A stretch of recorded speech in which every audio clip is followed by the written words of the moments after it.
Imagine a political landscape where only the wealthy have a say in elections, which you feel represented. So the issue at hand is the dominance of wealthy elites through solely public financing. So I am saying that it's better to have a mixed approach of both public financing and small private donations than solely public financing because it promotes equality. My credibility is I'm concerned about political equality and I've researched the topic extensively. Let's first understand the nature of the problem. Wealthy individuals and corporations have a large influence over politics. According to Chicago Booth Review on How Corporations Use Charitable Giving to Wield Political Influence by Brian Walhammer, companies spend almost 3 times the amount on politically motivated charitable giving than they do on PACs to influence lawmakers. PACs are political action committees, so they spend more time figuring out where they can donate to exert the most political influence than just donating to people that are already raising money to defeat or bring up political opponents. Additionally, the Federal Election Commission, the FEC, data on public funding of presidential elections indicates that the total recipients for political party committees in the 2023 to 2024 election cycle reached nearly $685 million for both major parties combined, with a significant portion coming from large individual donors. So that means for the 2024 election, most of the $685 million was just super large donations from individual donors instead of more like community-based small donors, which are private. So the reliance on private money is the influence of donors and special interest groups, which is better than just this bigger public financing donations that you're going to get. According to a new report by Open Secrets, a nonprofit organization written by Alexandra Charides on NBC News, notes interest groups spend a record $4.2 billion lobbying federal lawmakers in 2023. So that means that the policies of the lawmakers are also influenced by the lobbyists, which are solely funded through public financing instead of the more mixed hybrid approach. So when private money dominates, the ordinary citizens' voices are drowned out. This can make policies influence the wealthy, and the voices and concerns of like the average citizens are not heard. So decisions about healthcare, education, and economy are made by those with money, not the ones with the most need. If private money continues to dominate, the average citizen's voice isn't heard, and that means that their vote counts for less because they're not the ones that are actually financing the campaigns. Now that we understand the problem, let's discuss the solution. Rather than solely public financing for federal elections campaigns, we can do a hybrid system, which is a lot better, and that's both public and private funding.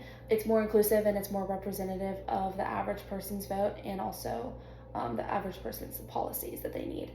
Candidates should have access to public funds, but also small donors.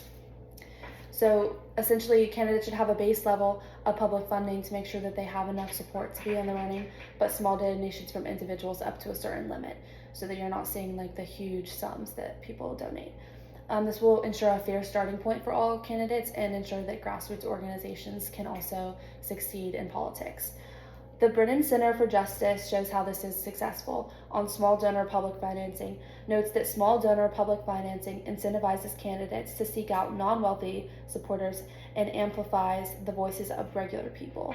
So by incentivizing small donor, you have to not just look for the big corporate donations, you have to actually appeal to the common voter and get them to invest their own money, which actually makes them have more support and trust in you. So it can be a positive for the politicians, and it's also a positive for the average voter, because if they're directly investing in the government, then the government works for them. But if the corporations are directly investing in the government, then the government works for the corporations. Critics may argue that public funding alone is fairer, because when you think public versus private, usually people are like, public must be fairer. But that ignores the power of small donations and fostering representative candidates. Private funding prevents excluding candidates who rely on widespread, modest support. So some candidates would be a lot more successful if they could just have widespread support, but in the current system, it's better to have concentrated support. So this hybrid ensures politics are accessible to all candidates. So let's visualize the impact of our choices. If we decide to go with this hybrid solution by doing a few actions, which I'll bring up in a second, there's a future where candidates are supported by a broad base of small donors, free from wealthy elites. Their policies are more likely to reflect the needs of the population. And if we choose not to do this and keep with the solely public financing, then only the established mainstream candidates with high visibility, so they get lots of time on TV and the news, so if they have high visibility, then this will, if we choose to do that, it will exclude grassroots candidates that have the most actual community support. So this mixed system will promote diversity and equality, and the sole public financing system will only promote the elites. We need to address influence of wealth on politics, and a hybrid system ensures representation, which in turn will increase political equality. We need to support finance reforms that include public funding and small donations.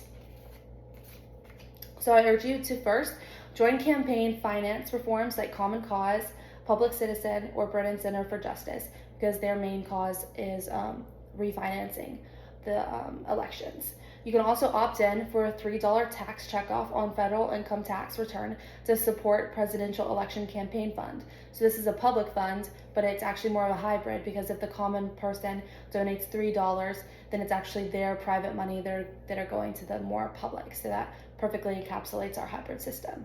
You can also encourage local government for matching funds that multiply small donations with public funds. So that's also a way to encourage businesses to care about the regular person.